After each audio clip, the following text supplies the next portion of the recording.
السلام عليكم ورحمة الله وبركاته. أول ما نبدأ كلامنا نبدأ بسم الله والصلاة والسلام على رسول الله. اللهم صل وسلم وبارك عليه. هنا إن شاء الله كده بحمص كمون يا جماعة عشان أطحنه. تمام. هنا النار ما بتبقاش عالية قوي عشان الكمون ما يتلسعش ويتحرق يعني مننا، عشان ما يبقاش ممرر. احنا عايزين بس نطلع منه الرطوبة اللي فيه، نطلعها كده منه. تمام.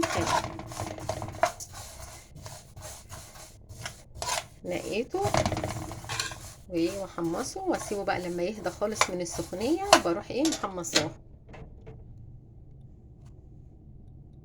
اللهم بارك.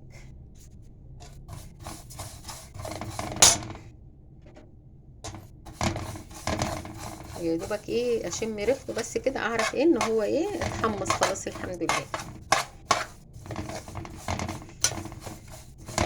بس اهم حاجه بننقيه طبعا،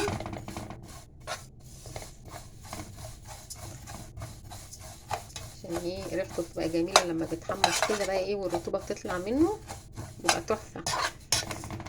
حتى بيخلي الاكل طعمه حلو كمان، غير اللي بيتطحن كده من غير تحميص.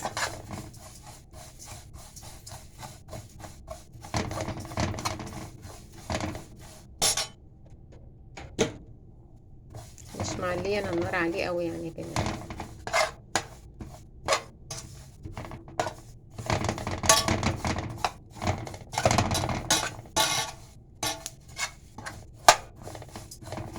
بيطقطق بيطقطق.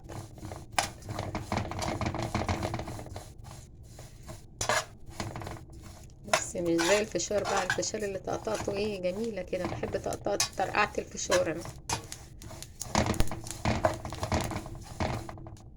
ده بيطقطق بيطقطق بهدوء ده.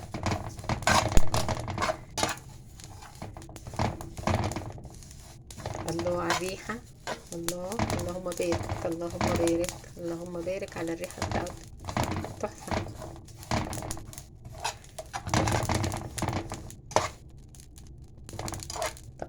طقطقة جميلة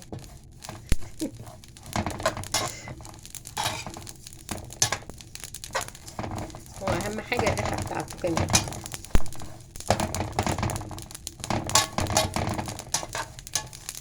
خلاص كده بقى انا هطفي بقى عليه النور اهو، وهفضل بقى اقلب بقى كده فيه شويه كده. بس هجيبه بقى من هنا كده عشان السخونيه بتاعته. عندك البوتاجاز سخنه، نجيبه هنا شويه نقلب فيه وكده بقى استنى لما يهدى خالص بقى واطحنه، واترككم في رعايه الله وامنه. والسلام عليكم ورحمه الله وبركاته.